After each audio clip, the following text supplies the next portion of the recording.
Auzubillahiminasyaitonirrajim. Bismillahirrahmanirrahim.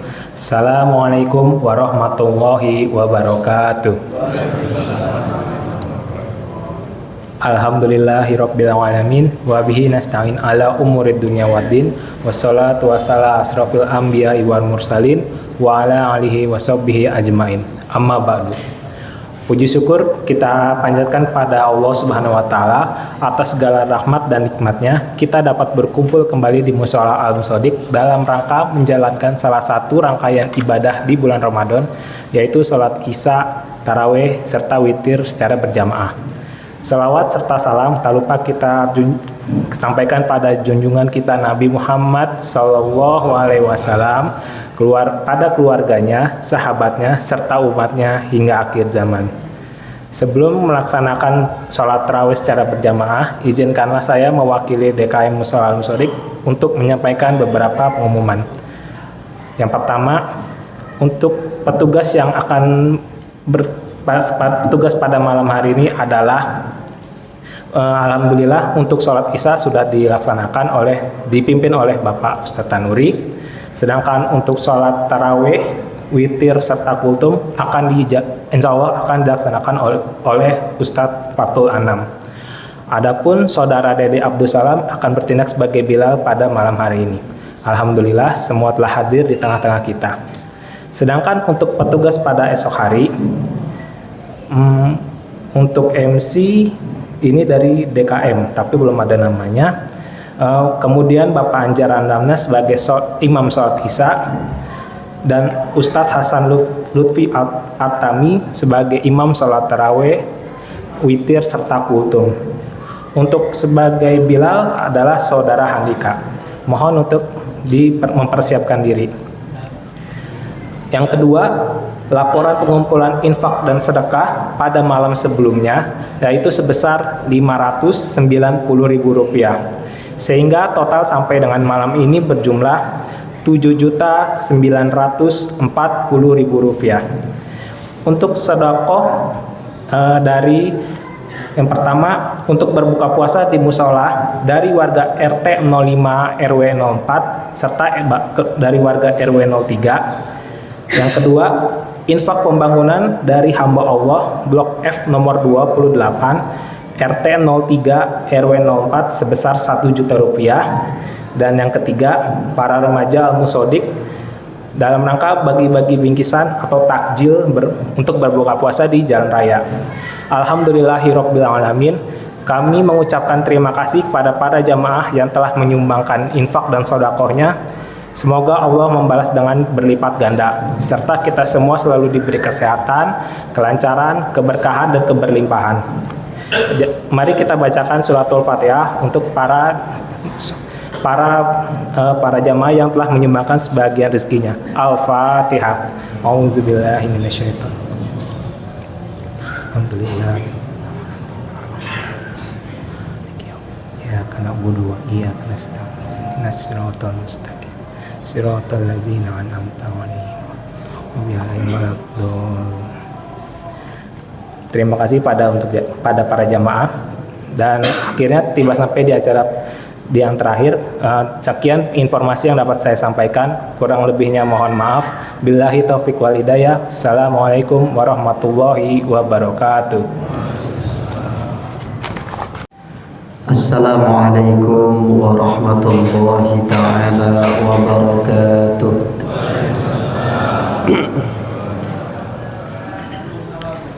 Alhamdulillahi rabbil alamin alladzi ja'ala syahra ramadhana sayyidasy syuhur walladzi amarna bittaqwa wa nahana 'anil ittiba'il hawa. Asyhadu an la ilaha illallah wahdahu la syarika lah wa asyhadu anna sayyidana wa nabiyyana Muhammadan 'abduhu wa rasuluhu la nabiyya wa la rasula ba'dahu. Allahumma salli wa sallim ala sayyidina wa maulana Muhammadin wa ala alihi wa ashabihi ajma'in. Amma ba'du, faqad qala Allah ta'ala fi kitabihil karim wa huwa asdaqul qailin. A'udzu billahi minasy syaithanir rajim. Bismillahirrahmanirrahim. Ya ayyuhalladzina amanu kutiba alaikumus syiyam kama kutiba alal ladzina min qablikum la'allakum tattaqun. Wa qala nabiyuna al-karim Muhammadun sallallahu alaihi wasallam, as-siyamu junnatun fala yarfas wa la yaskhab, wa fi riwayatin wa la yajhal, fa in imru'un qatalahu aw syatamahu falyaqul inni shaimun marratain. Shadaqallahul azim wa shadaqa rasuluhul habibul karim, wa nahnu ala dzalika minasyahidin wasyakirin, walhamdulillahi rabbil alamin. Para kesepuhan, para asatidz wal asatidah, para hujjaj, para tokoh masyarakat, bapak-bapak, ibu-ibu, hadirin wal hadirat yang saya muliakan, yang saya hormati, wabil khusus Bapak Ketua DKM kita beserta jajarannya. Mudah-mudahan kita semua yang ada di musholah yang tercinta ini senantiasa dicintai oleh Allah Subhanahu wa taala. Alhamdulillah, puji syukur kita panjatkan kehadirat Allah Subhanahu wa taala dengan bersama-sama mengucapkan alhamdulillahirabbil alamin. Ramadan adalah bulan yang di dalamnya begitu banyak kemuliaan dan keberkahan di sisi Allah Subhanahu wa taala.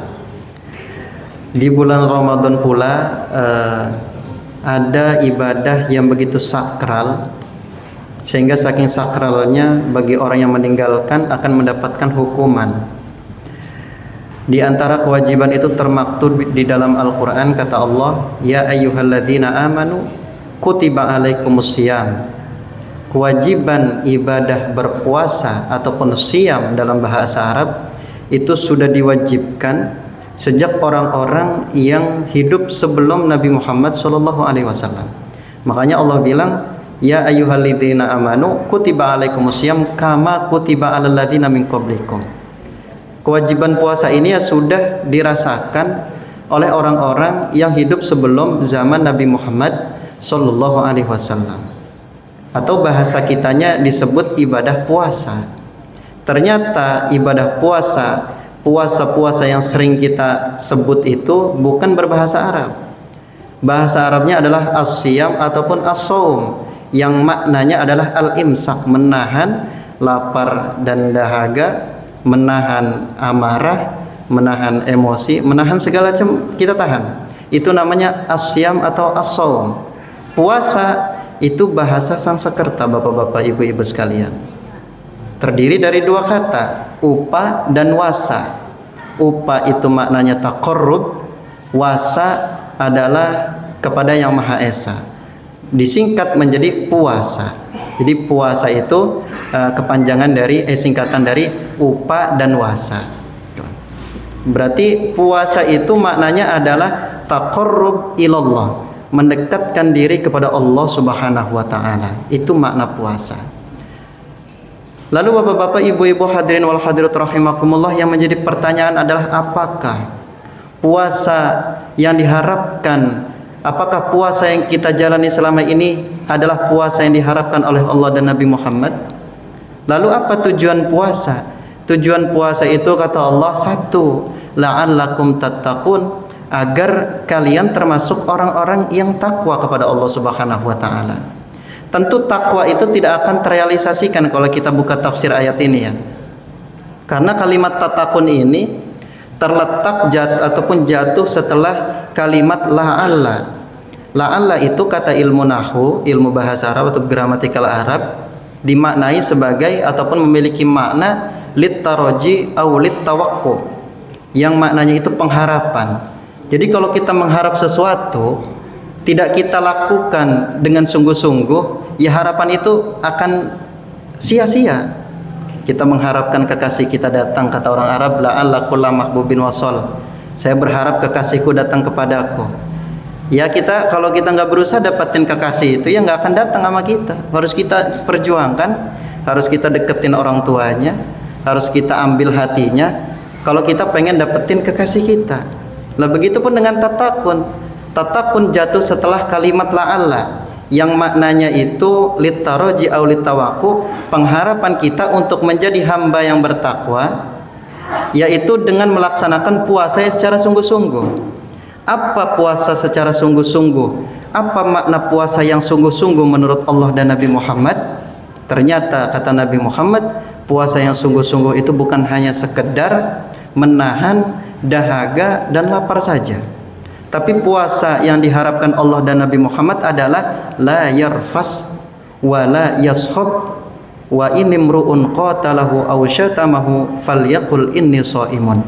Karena apa? Karena asyamu junnatun. Itu begitu. Puasa adalah perisai. Kalau kalian sedang berpuasa, maka jangan berperilaku kotor, jangan enggak sholat, jangan berkata kasar kepada orang tua, jangan marah-marah mulu sama anak, begitu kira-kira. Jangan marah-marah sama suami ya Bu ya. Suaminya juga begitu, jangan marah-marah sama istri begitu. Itu kalau lagi puasa itu. Kalau lagi puasa. Wala yajhal. Karena apa? Karena asyamu junnatun. Karena puasa itu perisai.